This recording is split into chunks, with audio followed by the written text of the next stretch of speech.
અમે છઠ્ઠા ધોરણમાં ભણતા હતા તારા શું હતું સ્કૂલની ઇન્સ્પેક્શન આવે તાલુકા પંચાયતમાંથી પરપોટી સાહેબ આ પરપોટી ના તો ડિપોટી સાહેબ આવ્યા હતા શાળાનું ઇન્સ્પેક્શન કરવા માટે કે સાહેબો ભણી છે કે રખડી છે કે છોકરો ભણી છે કે નહીં એ બધી તપાસ કરવા આવ્યા હતા.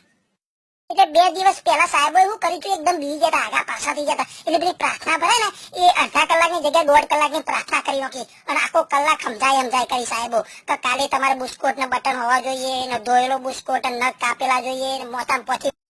પોથી તેલ બેલ નોખીને કમ્પ્લીટ આવવાનું અને 2 દિવસ સુધી તો સ્કૂલની સાફ સફાઈ ને કચરો બચરો બધું કમ્પ્લીટ કરી નાખી કાગળિયું ના દેખાય તમારે એક પોદું ના દેખાય એટલો બાગ બગીચા બધું સુંદર બનાવી દીધું આમ ચકાચક કરી નાખ્યું 2 દાડા મહેનત કરી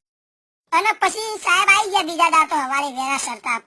ડિપોટી સાહેબ આવી ગયા જીપ લઈ અને એક ભાઈ ચાલુ કરી તપાસ કરવાની છોકરાને પ્રશ્ન પૂછી જેનો છોકરો હતો જેનો પ્રશ્ન પૂછી એટલે એકડો બગડો તગડો એમ કરતા અમારા 6 રૂમમાં આવ્યા સાહેબ 6 રૂમમાં આવ્યા અને હું બેઠો તો મારા બાજુને એક શેધો કરી બેઠો એને ઉભો કર્યો અને પછી કોલર બોલર સીધો કર્યો વ્યવસ્થિત હાથ કેવડ્યો બૈરામાં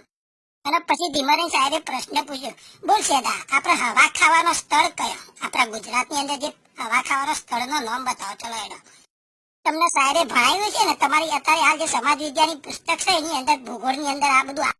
તો એકદમ બી જતો ત્યાં પગના અંગૂઠા પર અંગૂઠો ઘસન અદબ વાળી મારા હું જોઈ રહેલો ને થોડી વાર પછી સાહેબો હું જોવો મગનલાલ સાહેબો હું જોવો ને બી જતો એકદમ આખો પાછો થઈ ગયો એકદમ મોટા સાહેબ આવ્યા છે ને ખોટું પછી તો એકદમ બી જતો અંદરથી એટલે પછી ડિપ્યુટી સાહેબે કીધું બેટા બોલ તને જે આવડતું એ બોલ હું કોઈ મારી નહીં નાખું તને જવાબ જે આવડતો આપણે જે હવા ખાવાના સ્થળો તને ખબર છે તારા પપ્પા તને લઈ ગયા છે કદાચ મારા ક્યાંથી બોલ તને યાદ હશે એવી રીતે સમજાવી મોટા સાહેબ ડિપ્યુટી સાહેબ શેઠાને પછી શેઠાએ વિચાર કર્યો થોડું મોથામ ખોલ્યો ને પછી બોલ્યો શેઠો કે સાહેબ હવા ખાવાના સ્થળ તો લગભગ 4-5 છે કીધું તું બતાય મને બેટા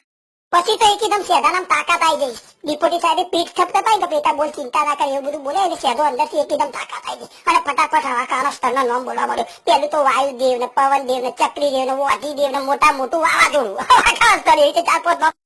દઈ દીધો એટલે ડિપ્યુટી સાહેબ તો મોથામ ખણ્યા કરી અને મગનલાલ સાહેબના હમું જોયા કરી